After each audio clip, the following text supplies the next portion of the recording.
Toda a Bíblia nos traz uma mensagem de ensinamento, correção, arrependimento, quebrantamento e de reconhecimento ao único e verdadeiro Deus.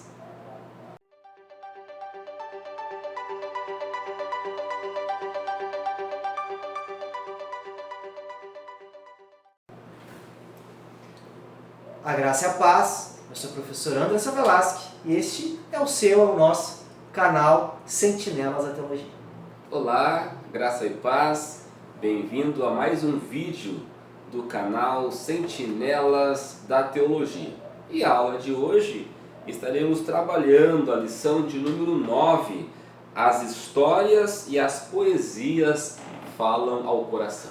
E antes de nós entrarmos no comentário da lição, já deixa aquele seu like missionário, se inscreva no nosso canal, nos deixe voto de confiança, você que nos acompanha, já agradecendo, Pastor Daniel, muito obrigado aos irmãos que têm nos acompanhado, têm assistido nossos vídeos, e a nossa oração é que nós estamos servindo de bênção para você, de acréscimo à sua aula, à sua vida e ao seu conhecimento da Palavra de Deus. Então, se inscreva no nosso canal, compartilhe este vídeo com seus irmãos, no grupo de WhatsApp da sua igreja, nos ajude a divulgar o nosso canal e também deixe seu comentário, nós vamos ficar felizes em conhecer você.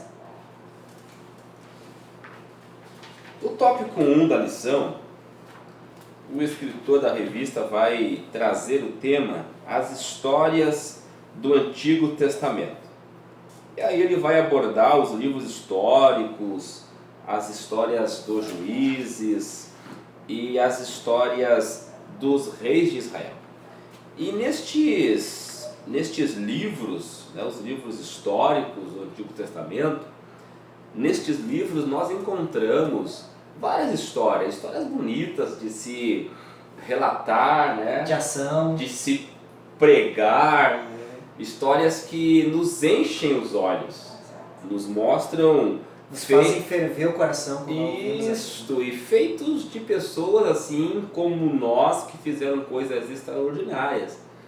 Mas o cerne do texto ou dessas histórias não são as pessoas, e sim o Deus que se revela na Bíblia, que instrumentaliza as pessoas e instrumentalizou as pessoas para fazerem o que eles fizeram, os profetas, reis, sacerdotes, homens que foram tremendamente usados por Deus para fazer grandes obras. E aqui está esse grande segredo, Pastor Daniel, isso que o Pastor Daniel comentou, de nós lermos a Bíblia da maneira correta e quando transmitirmos, ensinarmos ou pregarmos, ser da maneira correta. Por quê?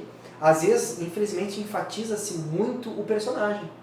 Davi, Salomão, Paulo, algum rei, mas na verdade toda a narrativa bíblica é para enfatizar a soberania, o poder, a justiça, o amor de Deus. Eles foram personagens históricos. Exato. Importantes, claro que foram.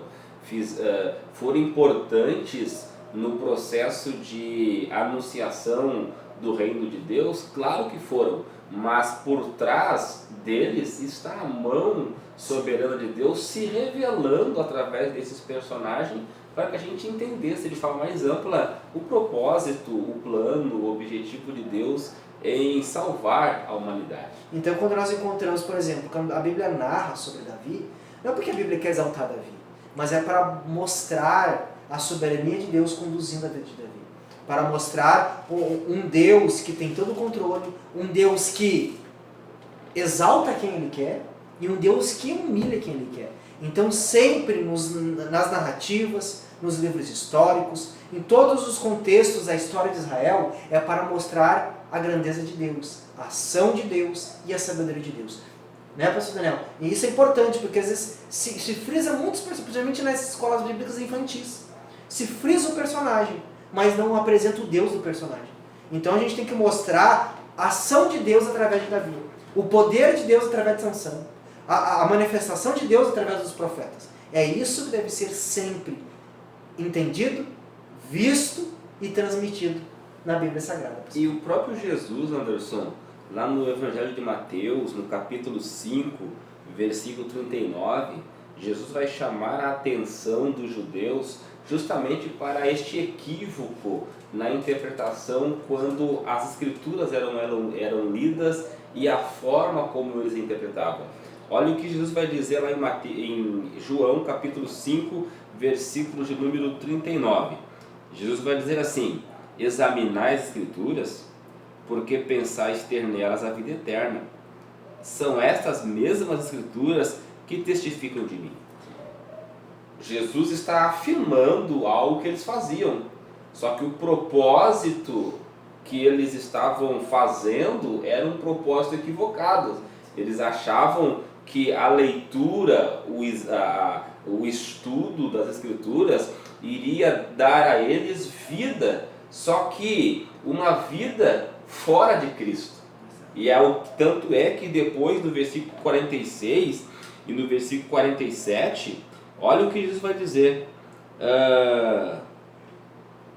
Se cresces em Moisés, aqui já começa a crítica de Jesus. Exato. Se cresces em Moisés, crereis também em mim, pois ele escreveu a meu respeito. Mas se não credes nos seus escritos, como crereis nas minhas palavras? Ou seja, eles estavam lendo as escrituras para encontrar ter nelas a vida eterna, só que era uma vida eterna sem Jesus. Jesus estava ali se apresentando a eles como aquele de quem os profetas haviam falado, de quem Moisés havia escrito, Davi e o responsável pela vida eterna. Só que eles queriam a vida eterna, mas não queriam Jesus. Então Jesus está criticando esta forma errada deles interpretarem as Sagradas Escrituras. E é justamente isso, Anderson, que nós queremos frisar aqui neste vídeo, né? Quando nós pregamos o Antigo Testamento e não trazemos Cristo que está inserido no Antigo Testamento, nós estamos deixando para trás a principal mensagem do Antigo Testamento. Que nem tu falaste, não foi Moisés, não foi Davi, não foi Josué, foi Deus através deles. Perfeito. Então esta é a mensagem que deve estar sempre presente após a leitura de cada livro da Bíblia. Temos que mostrar Cristo, porque Cristo é a pessoa mais importante, já que a Bíblia é o livro de Deus. E o primordial, sempre o principal propósito é revelar Deus nas Escrituras. Então, nós sempre devemos chegar à soberania, à grandeza, o amor, a ação de Deus em todos os livros da Bíblia. Mas também, professor Daniel, nós através por exemplo, nós vamos falar no tópico 1, que são os livros históricos do Antigo Testamento, nos traz narrativas do povo de Deus. E nessas narrativas, nós vemos momentos de acertos, momentos de erros do povo de Deus. Isso nos traz ensinamentos, exemplos. O próprio apóstolo Paulo, no capítulo 10, na sua primeira carta aos Coríntios, vai dizer isso. Que essas coisas estão escritas para a correção nossa, para a repreensão nossa, para que nós tenhamos como exemplos os erros que Israel cometeu e não cometamos os mesmos erros que eles cometeram. Então, por exemplo, nós vamos ver lá no livro de Juízes, que aqui o tópico 1 vai comentar as histórias dos juízes. No livro de Juízes, no capítulo 2, no versículo 10, vai dizer assim, foi também congregada a seus pais toda aquela geração. Olha só, morreram todos aqueles que vieram, que passaram o deserto juntamente com Moisés e com Josué, aquela geração que viu o poder de Deus, que viu Deus abrir o Mar Vermelho, que viu Deus abrir o Jordão, que viu Deus derrubar as muralhas de Jericó, toda aquela geração partiu. Olha o que ele vai dizer.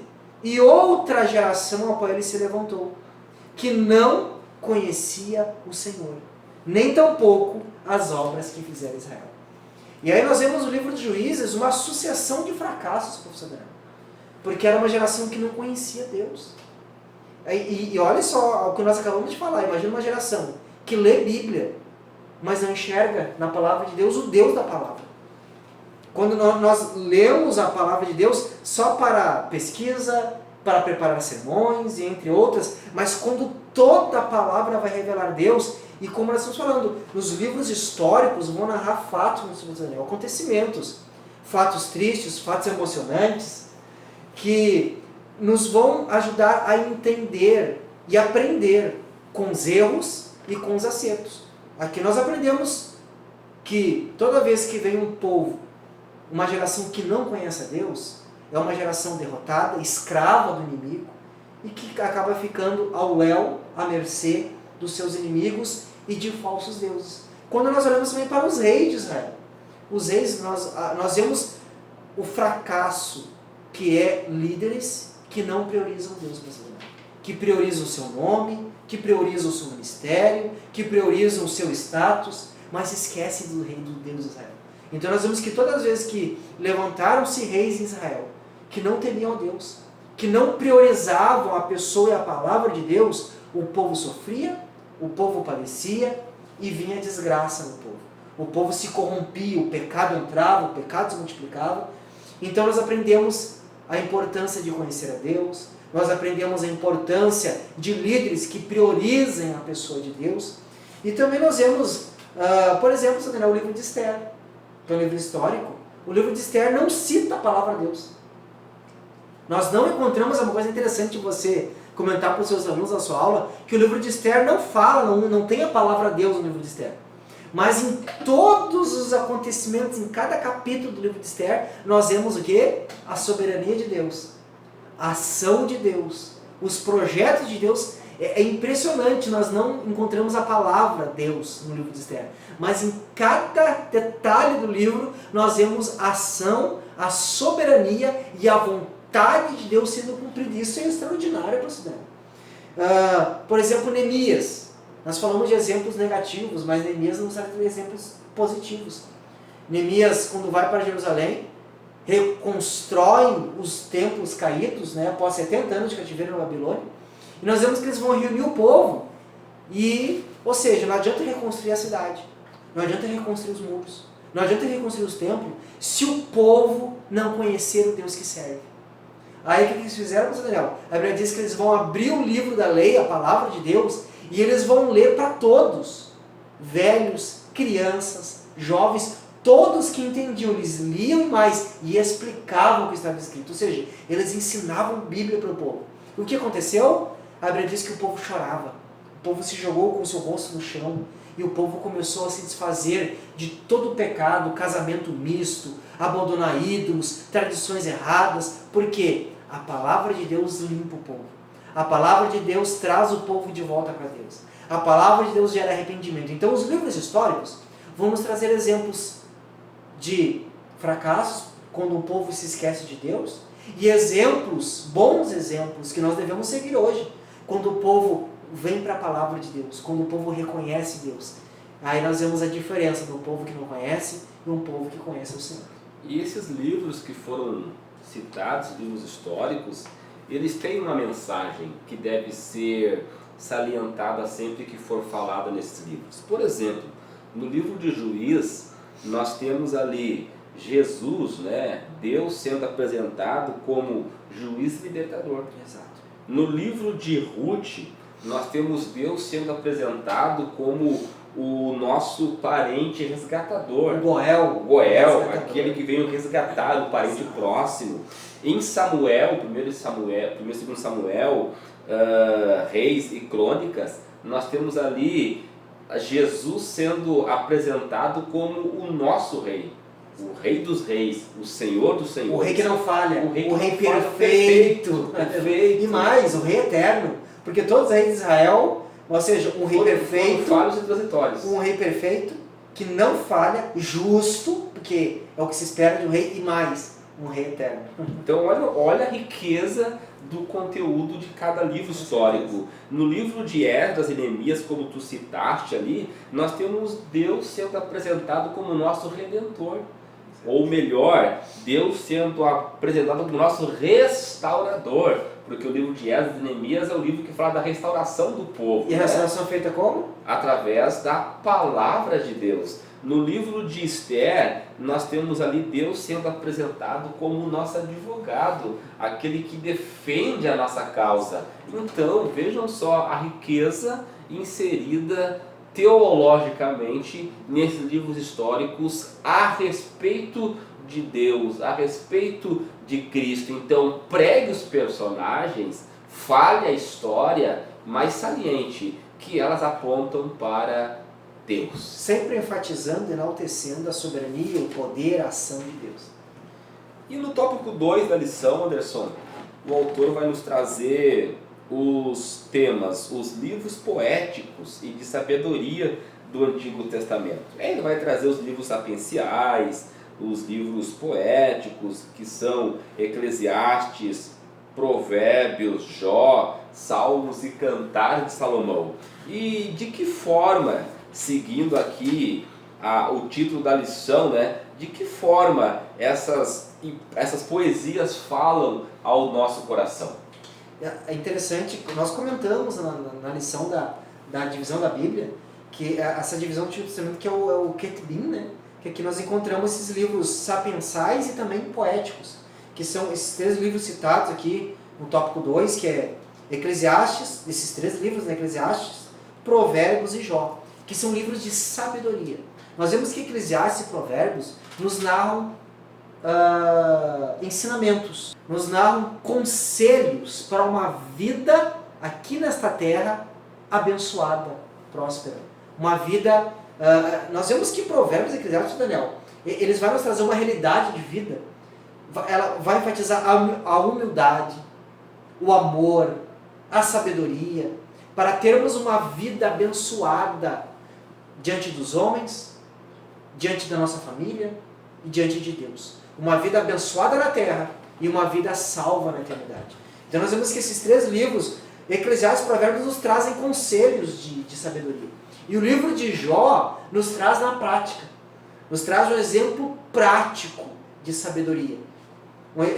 Não só prático pela vida, a maneira que Jó se portou no momento que Deus quis se revelar a ele, mas também nós vemos um contraponto, um contraste dos amigos de Jó que tinham um conhecimento limitado da pessoa de Deus. Um conhecimento muito pequeno, ou seja, eles tinham uma concepção errada sobre Deus porque não conheciam a Deus, e o próprio Jó tinha uma concepção errada de Deus porque não conhecia Deus. Mas depois que Deus se revela para Jó, aí Jó vai dizer: eu me abomino, porque antes eu te conhecia só de ouvir falar, mas hoje os meus olhos te veem. E daí esses livros, além de nos trazer, professor Daniel, exemplos de conselhos para uma vida reta, uma vida digna, uma vida honesta, uma vida de humildade que traz honra diante dos homens e que traz uma vida de comunhão com Deus e com a família, também nos mostram a soberania de Deus. Porque Jó vai dizer isso: bem sei que tudo podes, e nenhum dos teus propósitos pode ser impedidos, frustrados, mostrando que quando nós conhecemos a Deus, nós entendemos que Deus é soberano, Ele faz o que Ele quer e ninguém pode impedir. E é por isso que nós devemos reconhecer a Deus em todos os caminhos da nossa vida. E quando nós lemos Eclesiastes, né, Anderson, nós enxergamos ali a futilidade da vida. Por isso que conduzir a nossa vida sem Deus é algo inútil, porque é como correr atrás do vento. Porque Deus nos deu uma vida para vivermos neste mundo, uma vida passageira, de bênçãos, né, das riquezas do Senhor nos cercando, isso na família, na saúde, tantas outras áreas da vida, mas tudo é para esta vida. E quando nós vemos Salomão finalizando, ele vai dizer que de tudo o que se tem aprendido é que tudo é vaidade. O final de todas as coisas é temer a Deus e dar-lhe glória, né? E aí ele vai mostrar... A única coisa proveitosa da vida é temer a Deus. Isso. É honrar a Deus. Qualquer um que conduz a sua vida sem Deus, ele acaba desperdiçando a única coisa preciosa que Deus deu, que é uma vida vivida na presença do Senhor Jesus. É por isso que o salmista, ele vai dizer assim: Senhor, desvenda os meus olhos, para que eu contemple a beleza da Tua Palavra. E a beleza da Palavra do Senhor está nisso, em entender que a vida sem Deus, ela é uma vida vazia, é uma vida sem propósito, é uma vida que não nos leva a lugar nenhum. Mas agora uma vida vivida na perspectiva do reino, uma vida vivida sendo conduzida pelo Senhor Jesus, é uma vida cheia de graça. é uma vida cheia de esperança, é uma vida cheia de paz, uma vida cheia de contentamento, é uma vida prazerosa. Uma vida plena. Tu te deleita na vida, porque a vida que tu vive de acordo com o que Não, e o detalhe, Daniel, não é um deleitar-se porque eu tenho muito. Eu posso até ter pouco, mas eu me deleito porque Deus preenche. Porque é isso que é impressionante, não deleitar-se na fartura, é o deleitar-se na paz no coração, na comunhão com Deus. E isso, pastor Daniel, isso não há dinheiro que preencha, não há fama, não há nada que suplante. E outra coisa, só quando a gente lê Eclesiastes e falando assim, parece que mas Eclesiastes então ele tira todo o brilho da vida. Não, Eclesiastes não tira todo o brilho da vida. Eclesiastes dá a realidade do que é a vida. O verdadeiro brilho da vida. E aí quando você vai ler Salmos, por exemplo, você vai entender de que forma que essa vida que nós vemos aqui pode ser uma vida que de fato nos preencha, nos contemple, porque ele vai nos ensinar a forma como nós devemos nos relacionar, a forma como nós devemos orar, a forma como nós devemos nos alegrar diante dos feitos que o Senhor tem feito e a forma como nós devemos enxergar nossa vida como pecadores que precisam de um Salvador.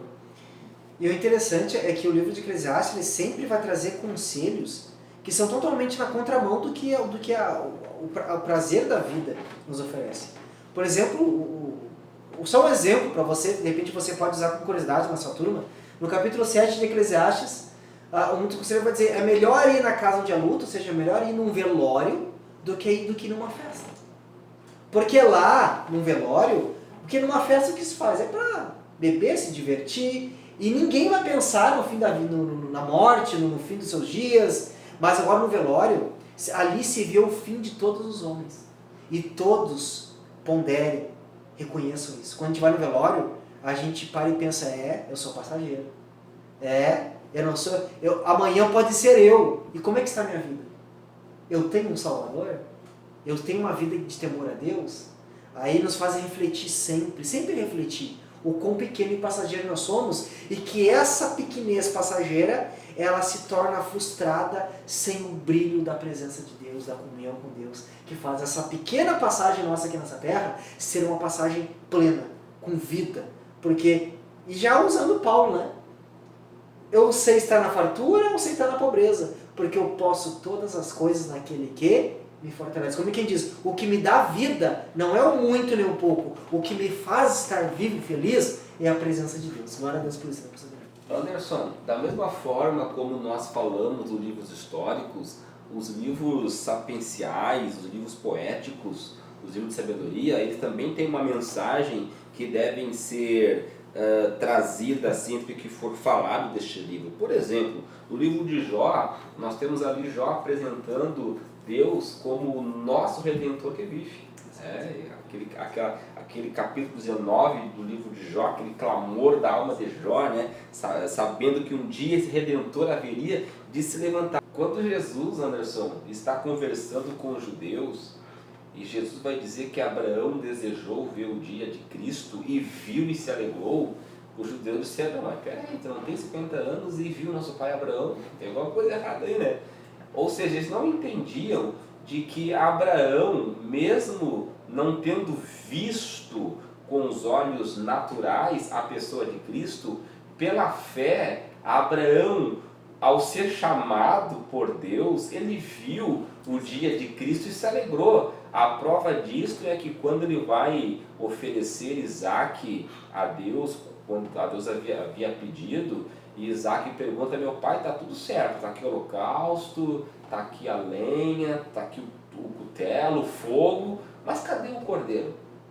A resposta de Abraão foi que Deus proverá o cordeiro para si. Ou seja, Abraão, ele viu pela fé o dia de Cristo e se alegrou. Assim como Jó vai dizer, porque eu sei que o meu Redentor vive. Esta é a mensagem do livro de Jó. Um Redentor que vive e que um dia se levantará para julgar de forma com retidão, justa. No livro de Salmos, nós temos ali Jesus sendo apresentado como nosso socorro, né? O socorro bem presente na hora da angústia. Ele vai ser apresentado como o Senhor que é a nossa alegria. Por isso que várias vezes o Salmo vai dizer, vai nos fazer um convite para nos aproximarmos a Deus cantando cânticos de alegria pelo que o Senhor é e pelo que o Senhor tem feito. Não é à toa que os salmos chamados de peregrinação, todo o salmo de peregrinação tem um convite, uma chamada de louvor e gratidão a Deus pelo que o Senhor fez. No livro de Provérbios, nós vemos Deus sendo apresentado, ou Cristo sendo apresentado, como a sabedoria de Deus. Eclesiastes, ele vai nos trazer o verdadeiro alvo da vida, que é temer a Deus e dar-lhe glória. E em Cantar de Salomão, nós temos ali, né, a relação do amado da nossa alma. E o livro de Cantares, muitas pessoas elas ficam um pouco impressionadas, um pouco escandalizadas com o livro de Cantares, porque é um livro de declaração de amor entre um homem e uma mulher. Mas, se nós entendermos o contexto histórico do porquê foi escrito Cantares, nós vamos entender que Cantares é uma personificação, tipo, uma sombra da igreja sunamita e de Cristo Salomão. Tanto que, nós não vamos entrar porque não há tempo no vídeo, porque não é o contexto, mas o livro de Cantares é o rei Salomão, que era o rei dos judeus, se apaixonando por uma plebeia, uma sunamita. Alguém que não era completamente judia, uma plebeia. E ele, mas sendo plebeia, ele não se apaixona. As outras, todas as esposas, ele havia casado por acordos com reis, com reinos, mas sunamita Salomão, ele vai se apaixonar pela sua fidelidade para com ele. Isso que vai chamar a atenção de Salomão. E o interessante é que ele, como ele era o rei, ele não poderia naquele momento levar sunamita para o seu palácio, mas ele a amava. E fica aquela declaração de amor, e assim nós vemos hoje a igreja, que nós não somos o povo judeu, mas nós somos, ou seja, a plebeia, aquela que não era povo, mas hoje somos povo. Por quê? Porque Cristo nos amou. E aí nós vemos, né, as muitas águas não poderiam afogar este amor. Este amor, né, o amor de Cristo. Ninguém pode nos separar desse amor, né? Paulo vai dizer, ninguém pode nos afastar desse amor de Cristo. Hoje nós somos a igreja que estamos aqui, nós não estamos, já existe uma igreja triunfante, né? Mas hoje nós que estamos aqui, somos a igreja que não estamos vivendo com o amado inteiramente na sua glória, mas estamos sendo cuidados por Ele. Somos amados por Ele. O jardim sendo regado. Somos regados, cuidados, zelados pelo nosso noivo, que é o Senhor Jesus Cristo. Então o livro de Cantares, ele é extraordinário para mostrar este amor que representa, é um tipo, é uma profecia do amor de Cristo para com a sua igreja e da sua igreja para com Cristo. Ou seja, a igreja ama o noivo e é fiel ao noivo, mesmo o noivo estando longe. E o noivo é aquele que ama e zela e diz, eu vou te buscar, minha noiva, para morar um dia comigo na minha glória. E eu fico apavorado, Anderson, com tanta mensagem distorcidas dos textos bíblicos, sendo que a Bíblia é clara, né? Ela é o livro de Deus. E o tópico 3, se encaminhando para o final do vídeo, fala sobre uma mensagem ao coração, uma mensagem de soberania, uma mensagem de sabedoria e uma mensagem de adoração. E aqui nós percebemos muito no livro de Salmos isso, pastor Daniel. Porque o livro de Salmos é uma coleção de cânticos e orações. Orações sendo oferecidas a Deus e cânticos oferecidos a Deus. E quando nós olhamos para essas orações, nos ensinam, nós tiramos exemplos, ensinamentos de como orar e como adorar a Deus.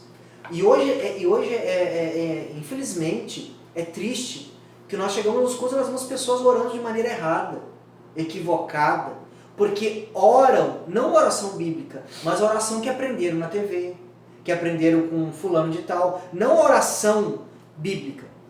Nós vemos que Salmos, as orações, pastor Daniel, nos dão uma lição de o quê? Orações quebrantadas, humilhadas, de reconhecimento.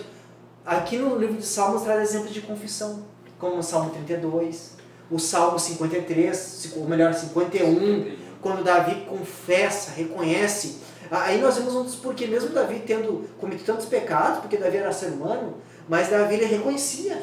Não era aquela pessoa que tentava, não, ele reconhecia, eu sou pecador. Eu sou pecador desde o ventre, eu já nasci com uma natureza má. E Davi reconhecia, não retire, o Senhor pode tirar tudo, mas não retire a presença do Espírito da minha vida.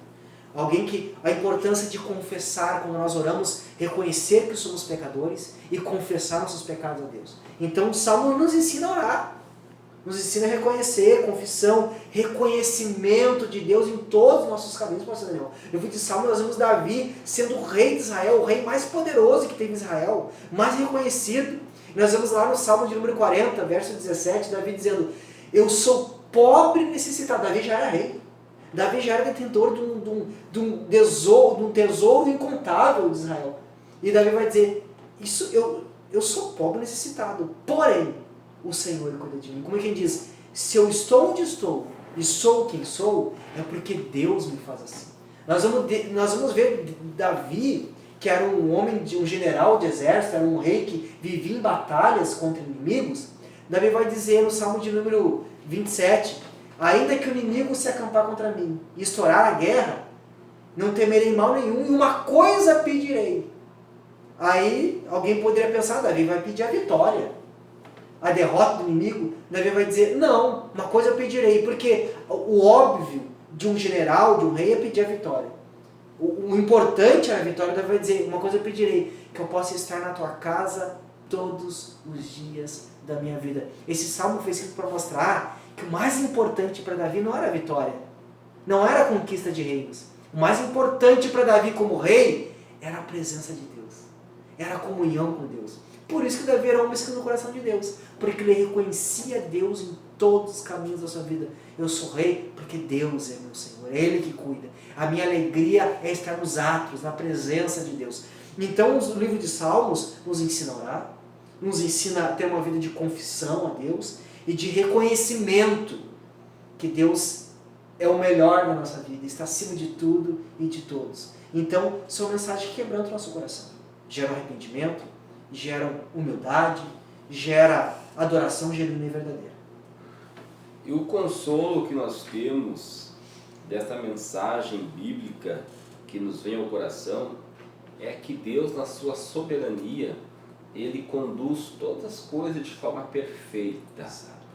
Abraão estava caminhando por uma terra que Deus já havia dado a ele. E ele só tinha que conquistar. Essa terra vai ser conquistada por Josué, depois vai ser organizado um sistema de governo a partir de Saul, uma monarquia instituída, e tudo isso Deus já havia previsto, que esses homens haveriam de falhar e Deus levantaria outros homens até que viesse o homem perfeito, o rei perfeito, a pessoa perfeita chamada Jesus Cristo. O livro de Apocalipse está mostrando que Deus Deus não estava dizendo que pode, o que vai acontecer, porque Ele já determinou. Porque Ele é Senhor, soberano, e isso nos traz confiança, isso nos traz descanso, porque o nosso Deus, Ele é sábio, poderoso, justo e ama. E tudo isto para dizer que é uma mensagem de adoração, porque o final de todo homem é temer a Deus e dar-lhe. Que Deus abençoe a tua vida. Até o nosso próximo vídeo do canal Sentinelas da Teologia. A graça e a paz, que Deus abençoe. Até o próximo vídeo do Senhor.